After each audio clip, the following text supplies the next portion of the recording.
What's good? What's good, Cowboys Nation? Thank you guys so much for tapping in with me this afternoon. Really appreciate you guys. Let's see.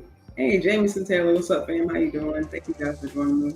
I know we get some more people coming in here soon, but I just wanted to go live. I think there's practice this afternoon. I think in the next, I think 30, 45 minutes or so, and I'm not even going to be here long. I just want to go over just a couple padded practices the last couple of days, and some near injuries as well. So hopefully, we'll talk about, you guys already know Bradley Spanford went down early in practice on Sunday, which was just a scary moment. That's one of my guys. That's one of my favorite. As you guys know, my tight end room is one of my favorite rooms. I love those guys, and they're very physical room, very athletic room, and to see him kind of go down on the first few plays was scary. Luckily it wasn't too serious to say just right now. It's an ankle. They say he's going to be out the next couple of weeks. And like I said, like I said, definitely one of my guys I love following so far in camp. He's been having a great camp, a couple passes, some big catches as well. Some seam catches. I think I think in my last show that he caught a very low pass thrown by Dak Prescott. Running a lot with the one, so we see his confidence coming along. So we're gonna talk a little bit about that tight end room. Got a little bit from Screenmaker today as well, and a little bit on Tyler Smith. Let me see who else in my notes.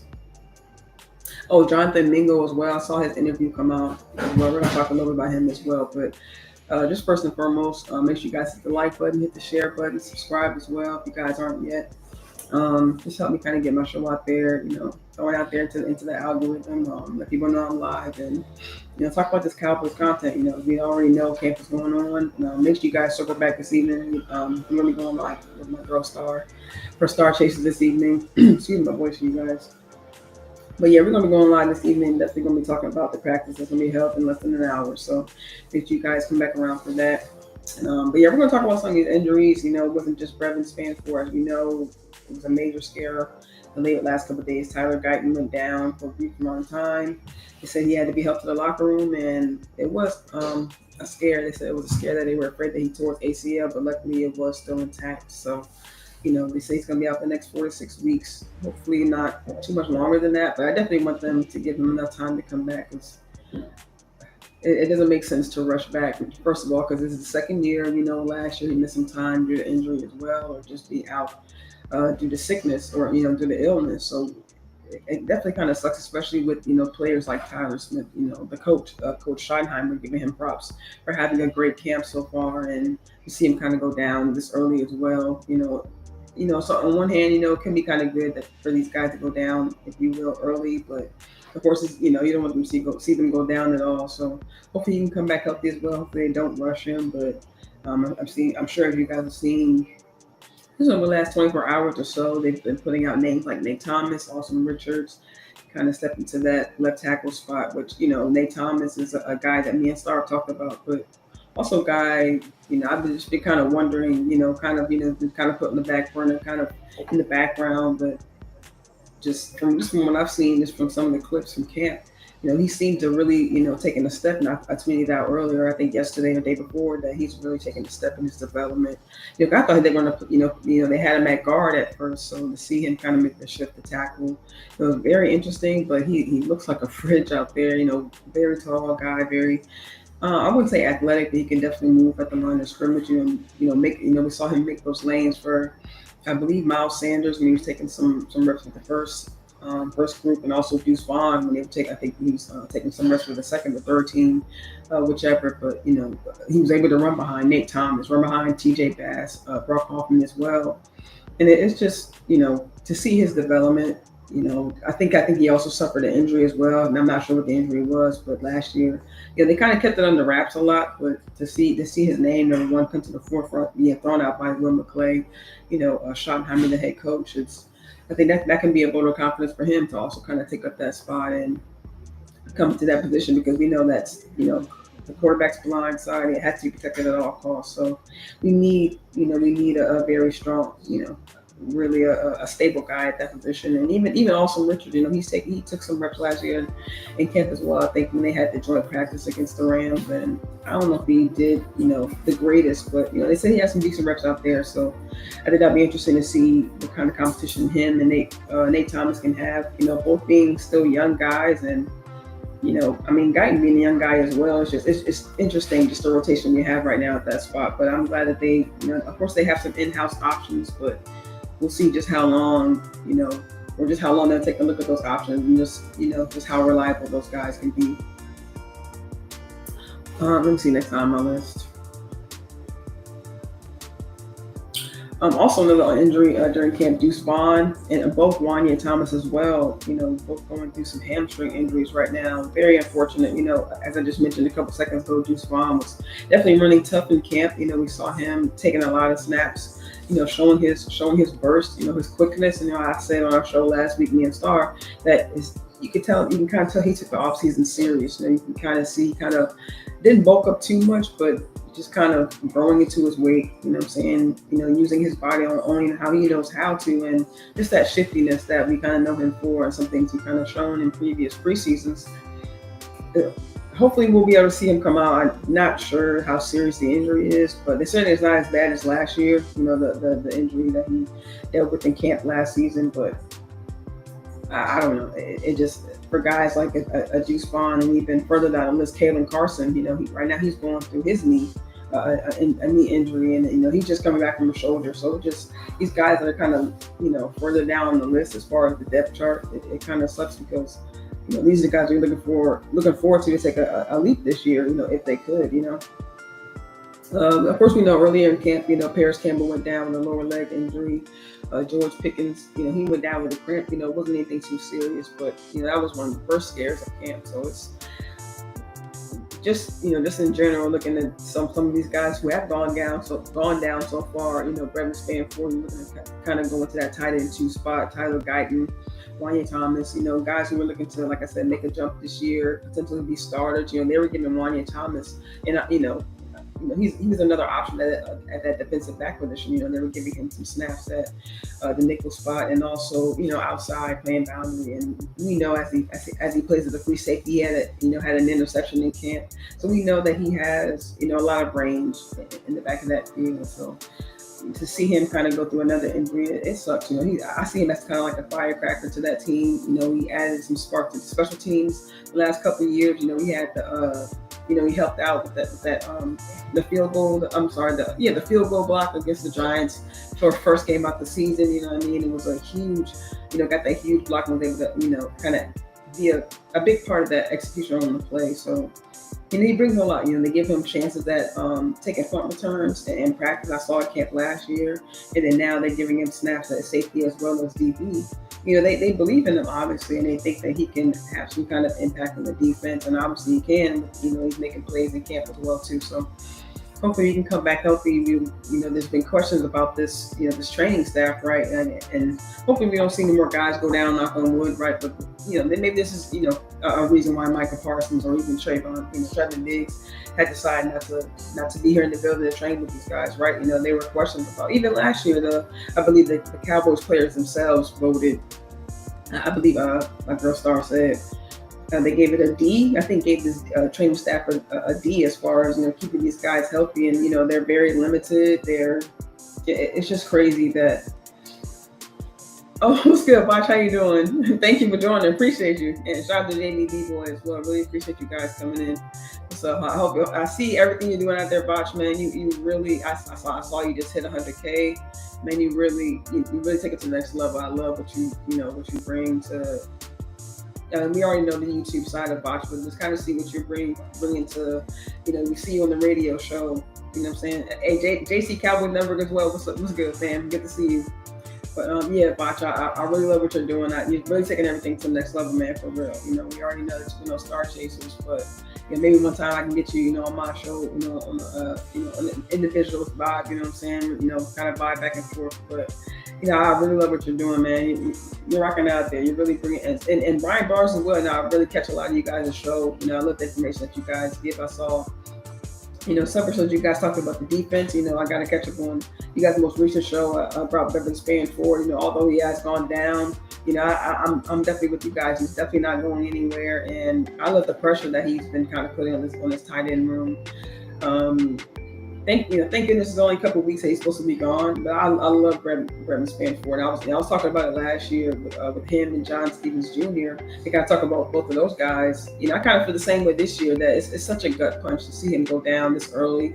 Like I said, thank goodness it wasn't so serious, but we know what John Stevens is going through, and I'm happy to see him out there, get back out on the field. Hopefully he can, get back in this groove, because even Schottenheimer said he's kind of chomping at the bit to get back on the field, get back in the groove of things. But we kind of got to bring him back slowly. We know that I think he injured the same knee, 2 years in a row, so he just has to get his confidence back, his energy back. We see him making some catches out there, but also I think it was Maris Leofow, was able to punch the ball out. I think one of the first plays of practice. But I mean, I'm just happy to see him out there, actually on the field, honestly, because kind of messing up the same knee, 2 years in a row. You never know what a player will look like, coming back like that. So it's, it was definitely scary, but I'm happy to see him back out there, and hopefully Brevin can get back out there soon too, because, I had a show last season, I think during, when I was out there at camp, called The Two Towers, because we know about we know Brevin's 6'7", 6'8".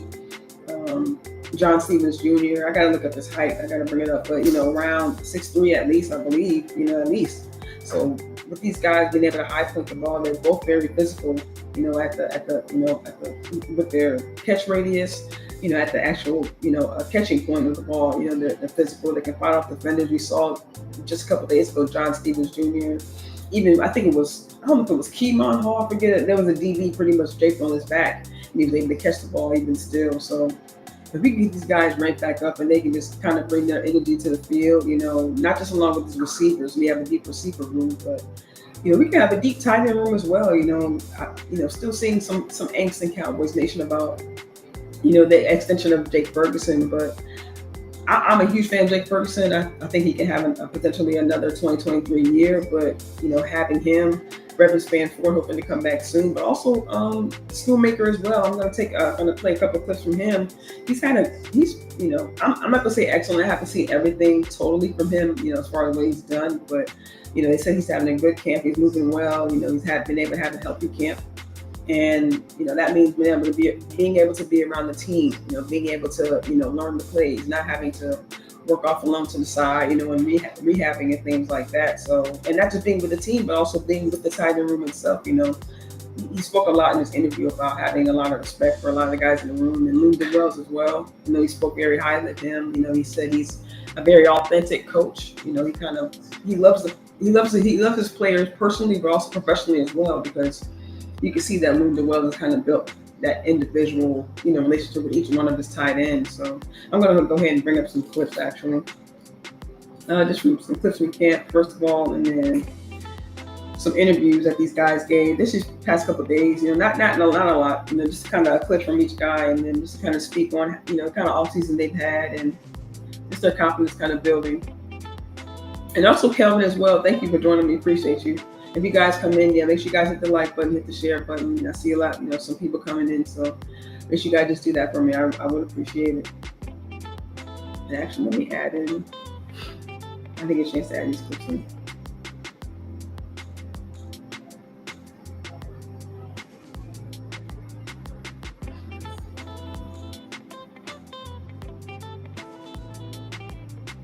Okay, I'm gonna let this one download, and then just in the meantime, I'm gonna look at some clips on Twitter and just take a look at, just how good of a camp these guys are having.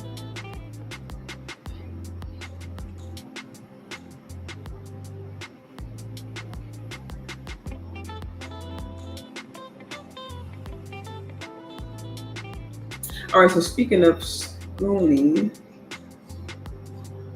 all right, so here's just a couple of clips. Shout out to John Machota. Star is absolutely right. He just seems to have the best camera work out there.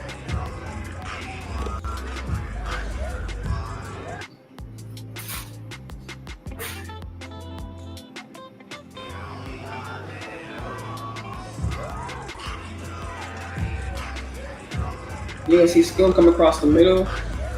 And what I see a lot from Schoonmaker as well is, we already know his blocking ability, off the chain, but what I love a lot about him is that he's able to kind of break off the blocks as well. He's able to disengage, cut across. Here he kind of runs like right into the defender. I would really prefer him to kind of see maybe he can make a cut. I know he's not a shifty guy like that, but he's bulky. He can run up. He can display his physicality. Push through the player. I'm sure this is a real game type environment. I'm sure he's able to kind of blow through those two defenders. But I'm definitely happy about the improvement he's making. And I think, like I was saying earlier about the receivers, I think we can solidify this tight end room as well. We can have Brevin come along, and we have Schoolmaker come along. Either two, tight end 2, tight end 3. Kind of they can kind of be interchangeable. But and then have a guy or two on practice squad. But this tight end room can be solidified as well after this season.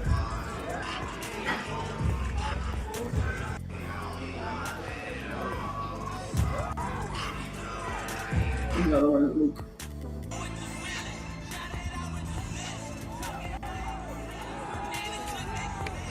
Pretty much, just showing concentration. Like I said, disengaging from the block. That's actually Donovan Ezaraku. And that's kind of some of the things they had Jake Ferguson do last year. Kind of help Chip come off the offensive line. But he still executes, still goes through with the play, and is able to get some good yardage, at least 5 yards. And see, JV says, I had high hopes for Mozzie Smith, but after watching the film this offseason at Cowboys training camp, I'm disappointed. I feel you. I see a lot of people saying that too. I don't know if it's the offensive line is good or the defensive line is good or vice versa. But some clips at camp I've seen also go down, Solomon go down, Booker handling a lot of these vets. I tweeted that out during the blue and white game that Booker was he was doing the thing. So I'm really excited to see the Rams scrimmage to see how just the toughness of our team. JB also said I had high hopes for Awesome Richards. I still haven't given up on him, but everyone is talking about everyone but Awesome Richards quite often. I'm concerned. We'll see. I think Awesome has some. I don't know if he had any in-game snaps. I think he might have been in that rotation that we had in 23. When we were kind of going through a musical chairs of our offensive line. So we'll definitely have some options out there. I don't know about complete options. There's only 2 options. But you see them throwing Hakeem Adeniji at right tackle. They're saying they're seeing good things from him, but they're not sure if they're going to throw him at left tackle. I think they're going to keep him on the right side, which is smart. I like that. I kind of feel like our starters should be kind of solidified in their spot. Kind of like Clayton Adams said, you got to be an all-pro at your spot. But I'm with it. With the depth. Kind of seeing where they kind of fit in on the team. I agree with that. But at the same time, as it gets closer to the season, I like to see less musical chairs.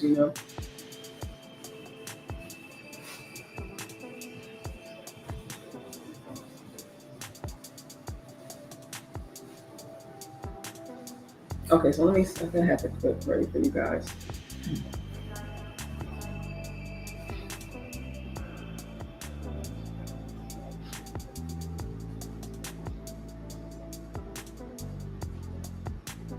Okay, here we go.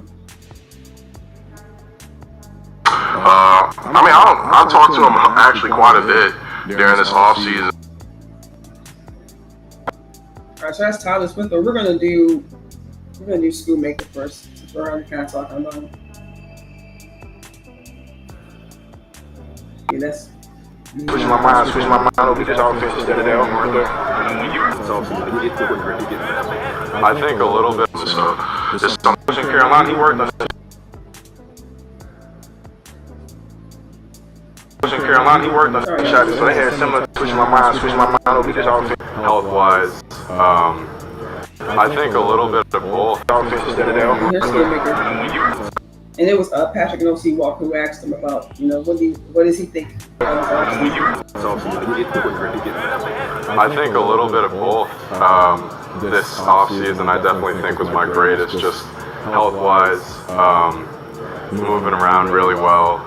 Got over to Sports Academy in Frisco there, give them a lot of credit just for the work that they do, and then also, the experience, I think, going into year 3, feeling confident with the scheme and Getting to work with Dak too in the offseason was huge. Just, whether we're hopping over to a high school around us and putting that work in and just preparing for out here in the season. Yeah.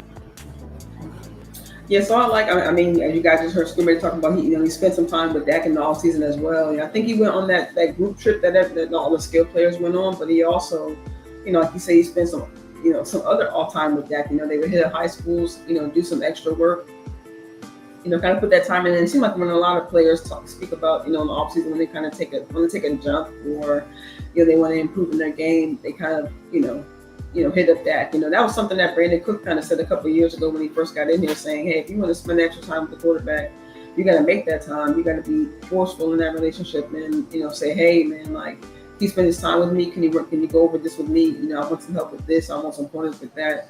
Just kind of, like Sean Heimer says, kind of build that relationship on your own. Kind of take the initiative to build that relationship with the quarterback. And we see Schoonmaker, he said he's done that, and I think that could have a good effect on our relationship, and we'll see just how well he does on the field. And yeah, shout out to Hallelujah. What's up, man? How you doing? He says that's what I meant to say. Oh, Adeniji. Oh, yeah. I like what Adeniji is doing. He has great, like Sean Heimer said, he has great size. He's a tall, strong guy. He's really, throwing guys to the side out there, like I mentioned earlier. Solomon, taking a lot of snaps on the outside. Adeniji was handling Dante Fowler. I like what I seen in that right tackle spot because, Terrence still took a lot of, pretty much took 100% of the snaps last season or the season before, when he was recovering from his injury. But, we know that we really didn't have a lot of depth at that position. So to see, number one, that they brought in free agents. Oh, you're fine, Hallelujah. They brought in free agents at that spot, what I'm saying, to kind of shore up. And I'm, looking forward to Johnny Cornelius as well, the draft pick that they got this season. Either 6th or 7th round, I forget which round exactly, but I just looking at a little bit of it. He's one of the guys I actually had on my list. Looking at some tackles who we can bring in, at right tackle, because he also has a stable, sturdy background as far as very rarely missing games, not allowing sacks as well. So I think maybe in a year's time or a couple of years' time, we could see a Johnny Cornelius out there, really. Hopefully coming into his own. Well, of course, he has to go through that NFL development. But I think Cornelius could be a good depth piece as far as at right tackle. Once he kind of gets a couple years underneath him. But so speaking of tackle, we'll go ahead and move to some offensive line. Like I said, I want to speak a little bit on Tyler Smith and just the role he's kind of taken, as far as leadership and kind of taking the other guys under his wing. In this particular press conference, you guys can go watch it. He speaks about Tyler, but he speaks about Tyler Guyton.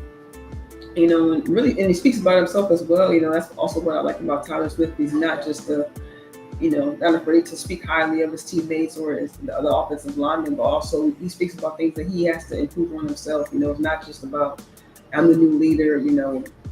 What I say goes, or I'm better than you. He's talking about how he needs to improve his game as well, and that he's kind of like an all-around leader. He's able to kind of reach, the different guys in the room, on their level, but kind of take them under his wing, but individually. Like we saw him taking extra reps with Tyler Booker. I'm saying? You kind of see the relationship him and BB have also built. The whole room went out to the hockey game, right? So it's like, he's kind of taking it upon himself, and even you guys will hear in this clip how he still stays in touch with Tyron Smith. Zach Martin told him to stay in touch as well. So. I'll just go ahead and play the clip right quick. I talked to him actually quite a bit during this off season. I joined A1, so we were actually out in Las Vegas for a little event. And, he works out in the same place I get treatment, so I've talked to him a lot, just kind of in terms of some of the goals, we have for the season, some of the stuff like, I can pass on to the guys, and it's a connection that, I still maintain to this day for sure. What does it mean to carry on the Cowboys O-line tradition, and what did it mean when Tyron and Zach both said, you're the guy? It means everything to me, and to be entrusted, with that by, my vets that, taught me so much and poured so much into me. It's a choice, it's something that I'm conscious of every single day. I strive to be the best, I will be the best, and I'll make a choice to be the best every single day. And I think the most important thing for me is just being consistent with what's going to make me better. My technique, being in the weight room, my body, and all these different things. And ultimately, transferring that to the guys around me and just, building that culture that was maintained for so long, before we came into the room. And so it's something that is definitely near and dear to me. Something that I ask the guys about every day. So, yeah.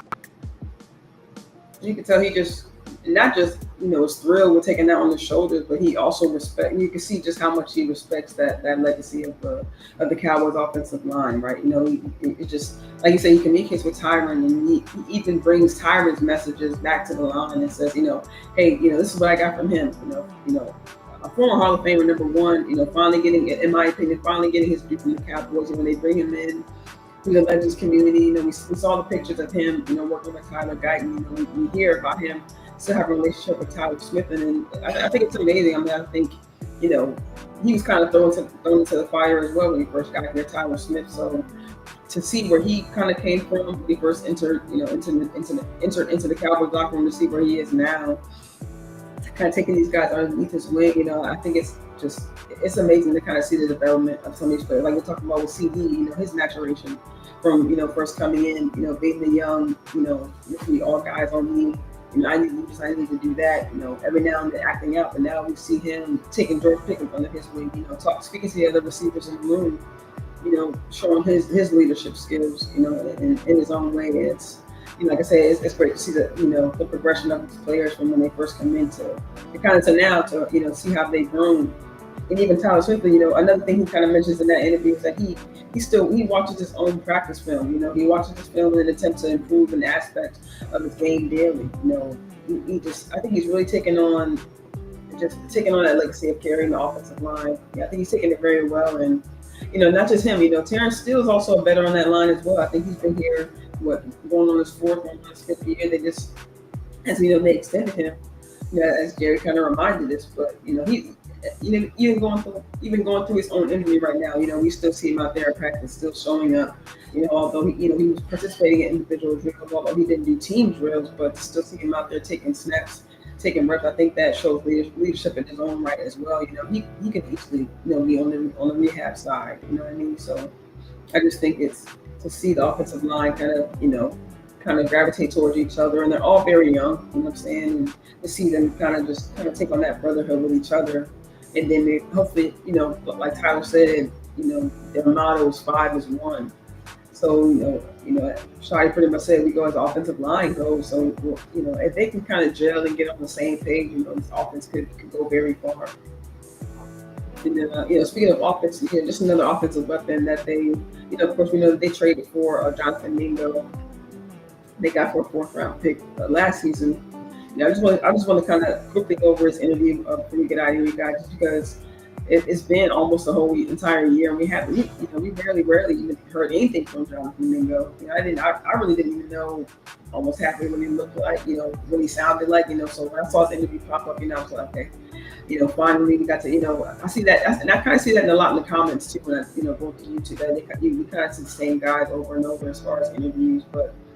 We get, a new guy every now and then, we get a Jonathan Mingo, hopefully, we get a Kyer Elam, I know he's, flashing at camp, so that's probably why, he's getting a lot more interviews, but, kind of get to know some of these outside guys who, at least for me, I didn't have a big perspective on Mingo. I know some people followed him, prior to getting to the NFL, but, to hear that, I think he's from Ole Miss, to learn that because he was under Dave Canales last year, for the last year and a half with the Panthers, and to learn that Canales, was able to coach under Shadi, when they were with Seattle, that's another connection. I don't know if that had anything to do with why they acquired him, but to see some of these kind of dots start to connect with each other, I think it's interesting. So I'll go ahead and play Mingo right quick too. I'll talk.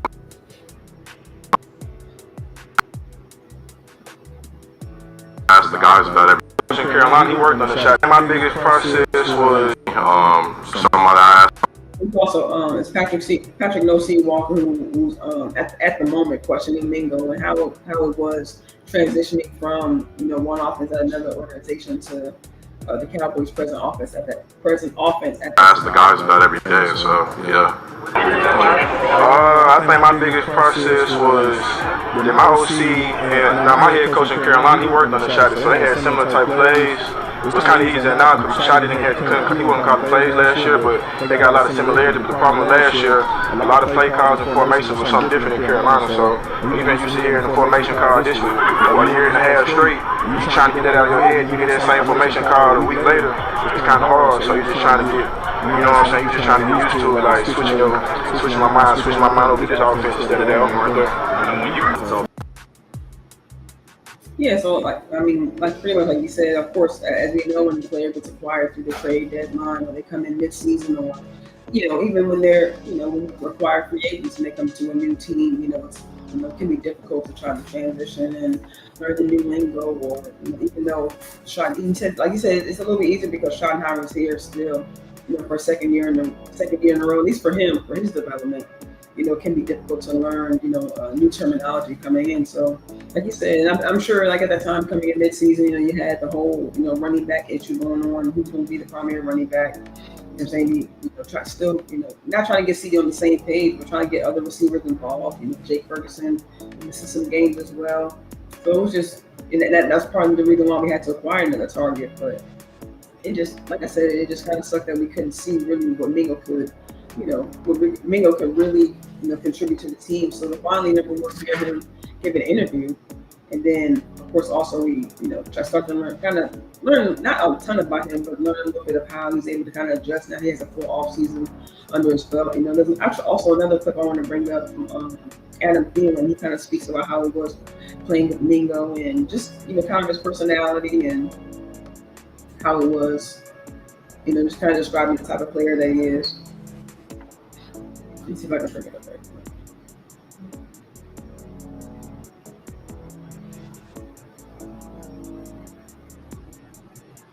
Oh, I'm tripping. Okay.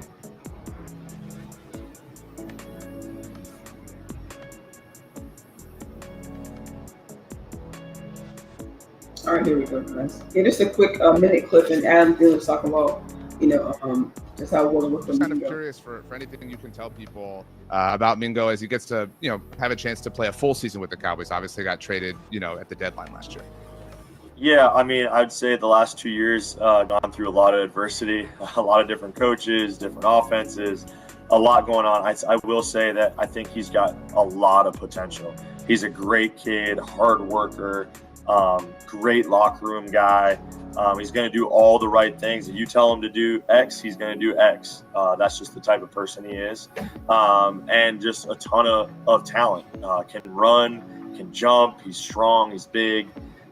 So I think there's a lot of potential there. I think when he kind of really settles in and is a part of the same system and earns that trust of his quarterback, I think he's going to obviously a great guy to have on the team because he provides a lot of depth and a guy who can do a lot of different things. He can play in the slot. He can play outside. He can block. He can take the top off the defense. So there's a lot of things that he does well. I always believe in versatility. Like if you can play the different positions and you can do a lot of the different things, not just be a one-trick pony per se, I think it gives you a great opportunity to have success in this league, and I think he's one of those guys.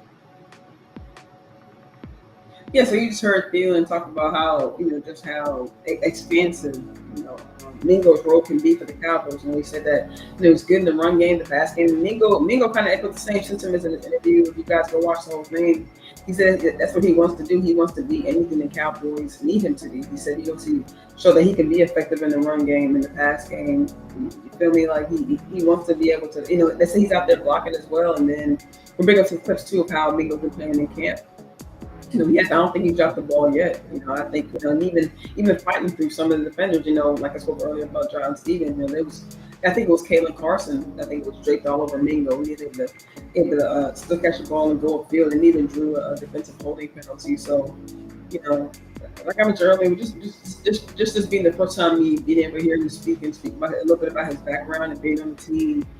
It shows us how willing he was to kind of adjust. He was able to hang in there. Like I know he has the draft capital, but he's able to hang in there. Coming to a new offense, effectively, and essentially, excuse me, I should say, and kind of, pretty create his own groove. We see him out there competing, you know, wholeheartedly, for the third wide receiver spot with Jalen Tolbert, really giving him a real run for his money.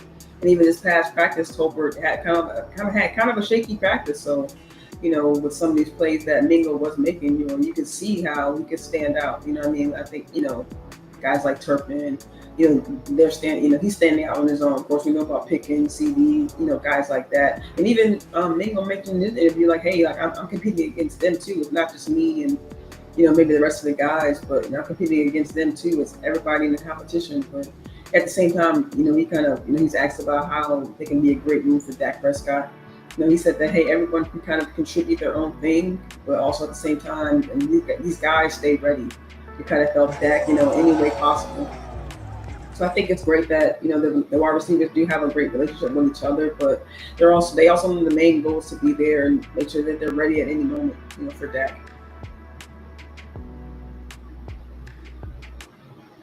Yeah, this is what I was talking about. Where actually it wasn't Kalen Carson. It looked like it was Andrew Booth. And like I said, he had a great. He's been having a decent camp so far. He had a great day the other day. For Mingo be able to make that cut and go field. And another thing I noticed from Mingo is that it seems like an instinct of his is to kind of catch the ball and run. That's one attribute I want to point out is as soon as he catches it, boom, he turns around, starts running. Like it's not about catching and go down. For him, it's about the act. About those yards after catch. He's looking to make an impact instantly. And you see a lot of these clips are pretty much the same, but even this one.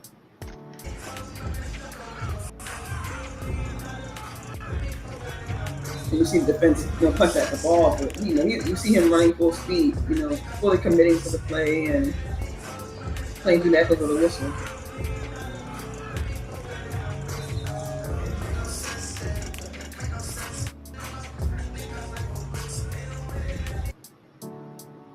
Yeah, so I love just the energy that Mingo has come out with, just like I said, kind of entering himself into a new offense and then be able to find his groove and be able to, with that deep of a wide receiver room to be able to kind of bring forth an identity. I think that shows just how special of a player that he can be, and we'll see, just how serious how serious competition will be because, of course we know about picking the CD, top two, but I think after that will be, a Turpin, Tolbert, Mingo. I think those guys can round out that room, and maybe they add on, maybe they keep a sixth wide receiver.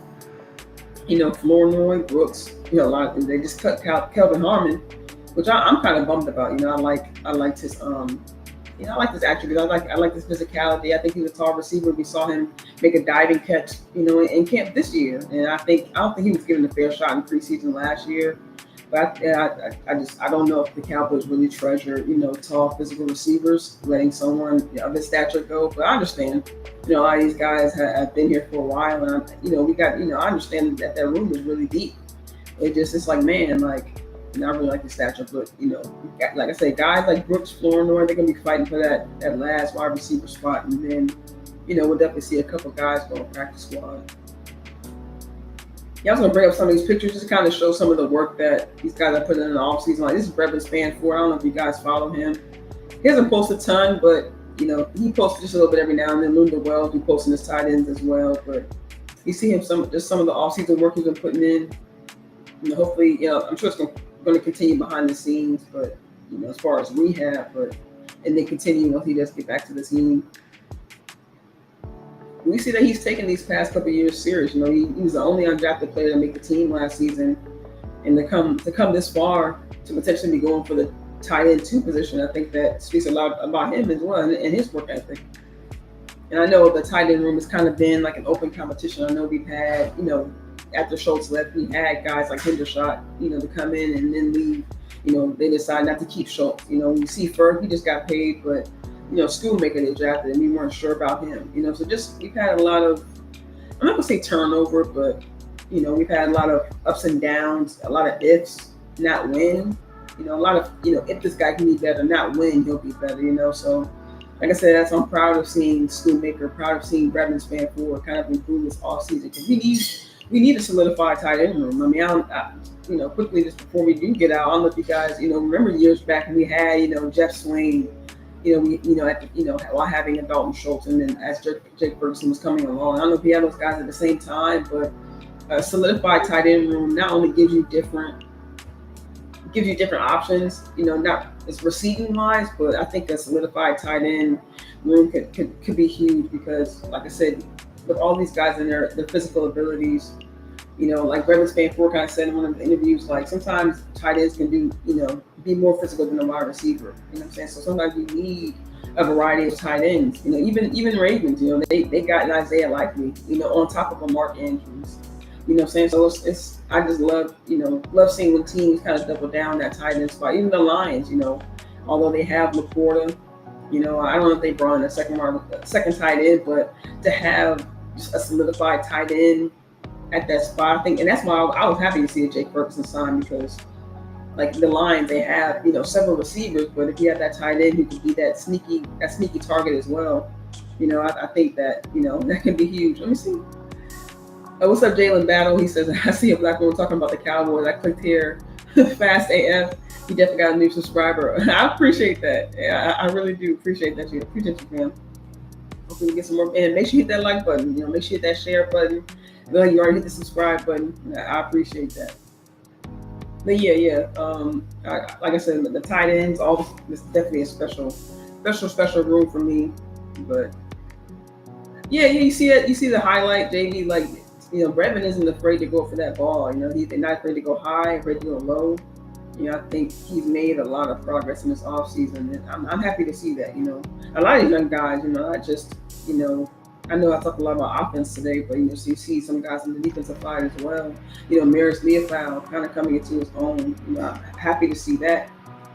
I'm saying that, like, I know down some other guys, like I said, like I mentioned earlier, Kalen Carson, him being injured again, that sucks. Deuce Vaughn, that sucks. Hunter Lipke, that's another guy, another second year guy that I believe is a second year, right? Correct me if I'm wrong, you guys, but yeah, another second year guy looking to make a jump.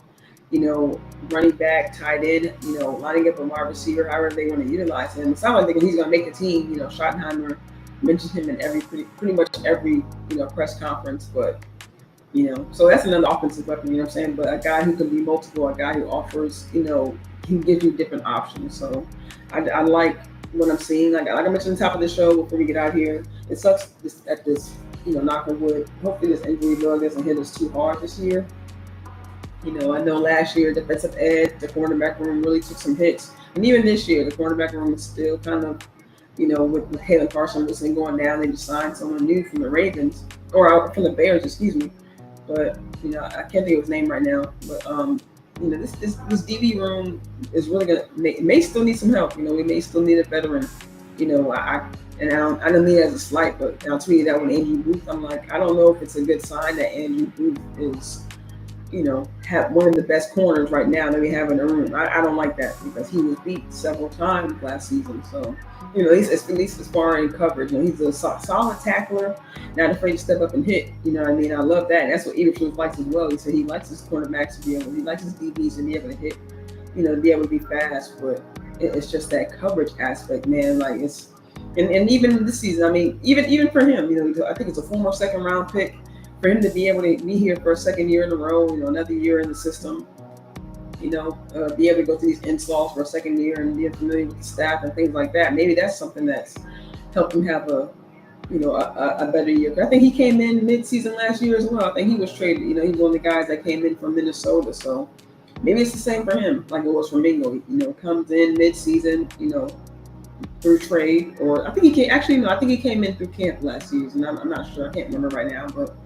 To be able to come from something, pretty much, my point is to be able to come from, another organization and be able to come in and to have another full offseason underneath your belt, could have helped an Andrew Booth as well. So it'll just be exciting to see, as we get further down the road, what this DB room would look like. But, and just, of course, coming in right at the buzzer is my favorite in the world. What's up, Swain? How you doing, love? Appreciate you. Much love to the chat. He says this is the best content creator on earth. My favorite, but the great work. I appreciate that.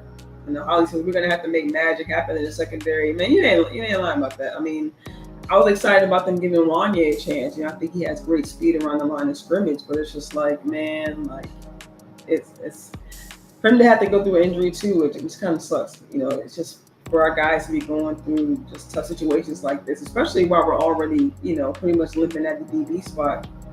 I don't want that bug to hit us again this year. I want our guys to be able to have a healthy chance to come out, and I think we're going to see some of these guys come out early as preseason, especially with maybe how, I don't want to say down bad, but some of these guys, DB is going to be a full open competition.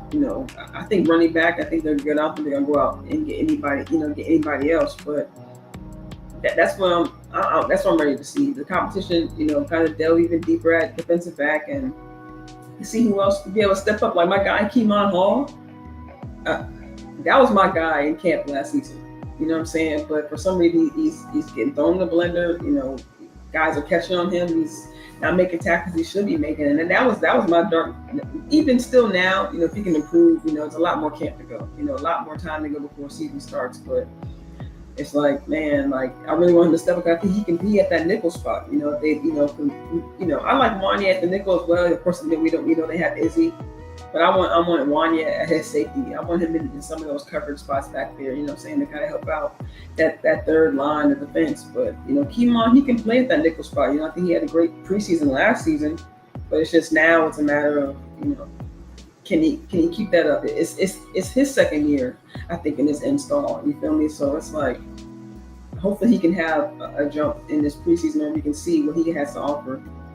So when he say he on the road in NC streets, okay, yeah, like Hallelujah said, make sure you take it easy, make sure you be safe out there.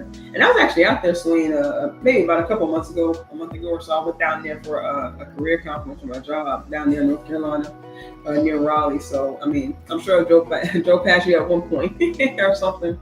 But yeah, make sure you take it out there. Because, yeah, them roads out there, I mean, at least that stretch, to get to North Carolina, that two lane stretch, that's a long time. That wasn't no joke to be driving. So yeah, make sure you're safe out there. But yeah, we're gonna hang it out here. I think practice starts, I think, in less than 10 minutes. I think 2:45 at the time. So I want to make sure I'm, able to catch up and, kind of review some of the stuff before tonight before me and Star go live. So I really appreciate everybody coming through and showing some love. And of course, my faves coming through, my day ones coming through, Kelvin, JB, of course, showing some love, Swain, and also, like I said earlier, JC Cowboys Network and Botch. Thank you guys for sliding through as well, showing love, and make sure you guys subscribe to them if you aren't already.